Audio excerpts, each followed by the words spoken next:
పోనీ నేను ఒకసారి కమిషనర్‌కి ఫోన్ చేసి మాట్లాడినా అని కౌశికి అనడంతో, మాట్లాడక్క చాలాసేపు అయింది కదా! నిష్క కూడా కనపడక, అమ్మ కూడా కనిపించట్లేదు అని యువరాజ్ అంటాడు.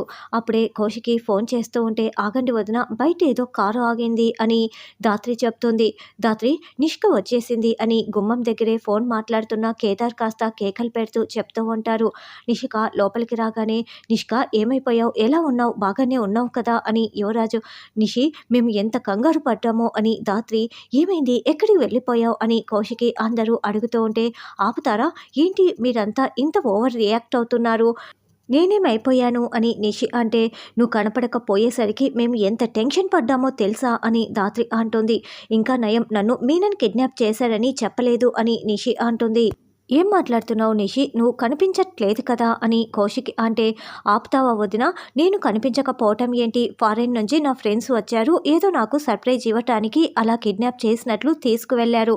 అంతే. ఇంత మాత్రానికి మీరు ఇలా ఓవర్గా రియాక్ట్ అస్సలు అవ్వకండి అని నిషి అంటే, అంటే ఇంతసేపు నువ్వు నీ ఫారెన్ ఫ్రెండ్స్తోనే ఉన్నావా అని ధాత్రి కేదార్ అంటే, అవునని నిషి అంటుంది. మరి ఫోన్ ఎందుకు స్విచ్ ఆఫ్ వస్తోందని ధాత్రి అడగటంతో, ఫోన్ స్విచ్ ఆఫ్ అయిపోయింది. ఎలాగో కాసేపట్లో ఇంటికి వస్తాను కదా అని చెప్పి ఫోన్ ఛార్జింగ్ పెట్టుకోలేదు అని నిషి చెప్తుంది. అయినా హాస్పిటల్ నుండి వచ్చింది మావయ్య. మీ కన్సర్న్ అంతా మావయ్య మీద చూపించండి, నా మీద కాదు.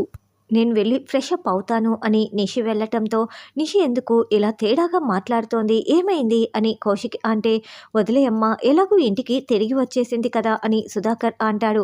అప్పుడే వైజయంతి లోపలికి వస్తుంది. అమ్మా అమ్మ, నువ్వు కనిపించకపోయేసరికి నేను ఎంత కంగారు పడిపోయానో తెలుసా అని శ్రీవల్లి ఏడుస్తూ వైజయంతిని హక్ చేసుకుంటోంది.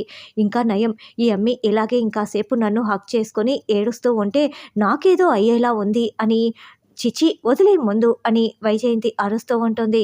అత్తయ్య ఇంతసేపు కనిపించకుండా ఎక్కడికి వెళ్ళిపోయారు అని ధాత్రి అంటే, మీ మావయ్యకి అలా అయ్యేసరికి ఒళ్ళంతా చల్లబడిపోయిందమ్మి. కాళ్ళు చేతులు ఆడకపోయేసరికి వెంకన్న స్వామి గుడికి వెళ్ళి పూజ చేయించుకు వచ్చాను అని సుధాకర్కి బొట్టు పెడుతూ, ఏమిబ్బా నీకిప్పుడు బాగానే ఉంది కదా అని వైజయంతి అంటుంది. బాగానే ఉంది పిన్ని అని కౌశికి చెప్తోంది.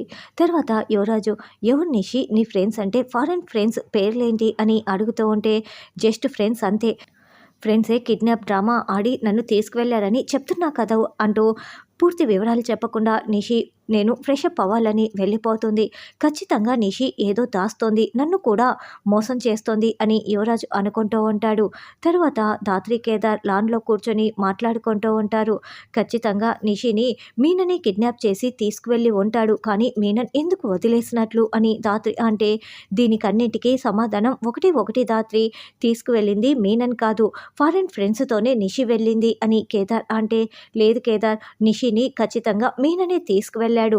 కానీ మీనన్ ఎందుకు వదిలేశాడన్నది నాకు అర్థం కావటం లేదు.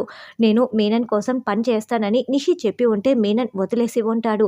అదే కనుక నిజమైతే నేను నిషిని అసలు వదిలిపెట్టను, నేనే నిషిని పోలీసులకి పట్టిస్తాను అని ధాత్రి చెప్తుంటే, అమ్మో ఇది అన్నంత పని చేస్తుంది కాబట్టి దీని దగ్గర నేను చాలా జాగ్రత్తగా ఉండాలి, ఎవరికీ దొరకకూడదు అని డాబా మీద నిలబడి ఇదంతా వింటూ నిషి టెన్షన్ పడుతూ ఉంటుంది.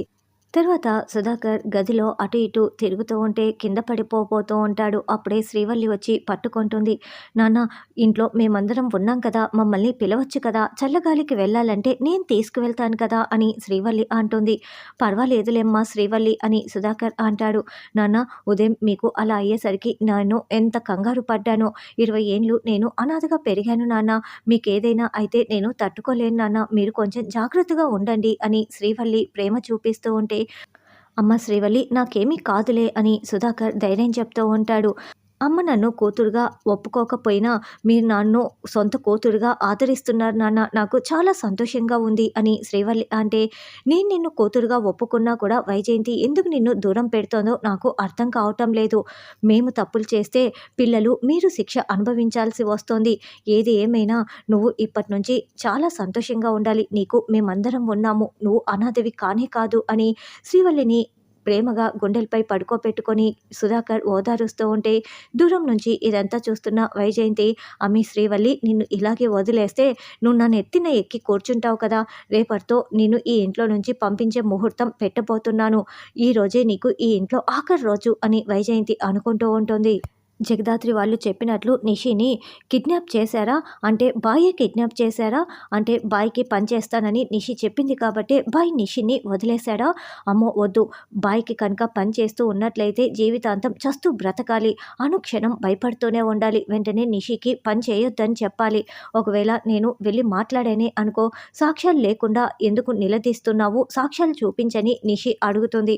కాబట్టి నిషిని ఒక కంట కనిపెడుతూ సాక్ష్యాలతో సహా తర్వాత నిషిని నిలదీయాలి అని యువరాజ్ అనుకుంటూ ఉంటే, ఏంటి మీనన్‌తో కలిసి పనిచేస్తున్నందుకు ఈరోజు మీనన్ ఈ ఇంటి వరకు వచ్చి కిడ్నాప్ చేసి ఇలా తీసుకువెళ్ళటానికి ప్రయత్నిస్తున్నాడు. నీకు అర్థమవుతోందా నువ్వు ఎంత ప్రమాదంలో ఉన్నావో అని కౌశికి యువరాజ్‌ని నిలదీస్తూ ఉంటే, అక్క నేనే నాన్నని కిడ్నాప్ చేయమని బాయ్‌కి ఎందుకు చెప్తాను? నువ్వేం మాట్లాడుతున్నావు అని యువరాజు నిలదీస్తూ ఉంటాడు.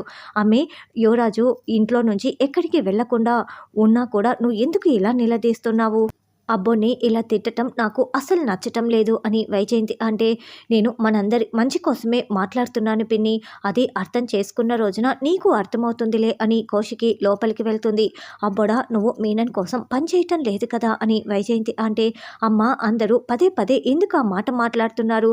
నేనెందుకు పని చేస్తానని యువరాజ్ అంటాడు. అదే అబ్బోడా జాగ్రత్తగా ఉండు అని వైజయంతి అంటుంది. తర్వాత ధాత్రి వంట చేస్తూ ఉంటే, ధాత్రి మనం హనీమూన్‌కి వెళ్దామా? కాశ్మీర్‌కి. అక్కడ నువ్వు నేను ఇద్దరం మాత్రమే అని కేదార్ చెప్తుంటే, ఆ! భలే చెప్తున్నావే. ఎప్పటినుంచి ప్లాన్ చేస్తున్నావు ఏంటని ధాత్రి అంటోంది. నేను ఎప్పటినుంచో ప్లాన్ చేస్తున్నాను. సమయం చూసుకొని చెప్దామని ఇప్పుడు చెప్పేశాను అని కేదార్ అంటే, అత్తయ్య గారు శ్రీవల్లి విషయంలో ఎందుకు అలా ఉన్నారో తెలీదు. నిషిని కిడ్నాప్ చేసింది మీననా కాదా తెలీదు. మినిస్టర్‌ని చంపిన వాళ్ళని వారం రోజుల్లో పట్టుకుంటామని శపథం కూడా చేశాము. ఒక్క సాలిడ్ ఎవిడెన్స్ లేదు. ఒక్క పని పూర్తి కాలేదు. నువ్వు హనీమూన్‌కి వెళ్తావా అని ధాత్రి అంటుంది. ఇవన్నీ ప్రాబ్లమ్స్ సాల్వ్ అయిన తర్వాతే అని ధాత్రి అంటే, రాత్రంతా ప్లాన్ చేసి నేను నీకు విషయం చెప్తే 5 సెకండ్లలో వద్దని చెప్పేశావు కదా! ఇవి పూర్తవగానే ఇంకో కేసు టేబుల్‌పై వచ్చి కూర్చుంటుంది.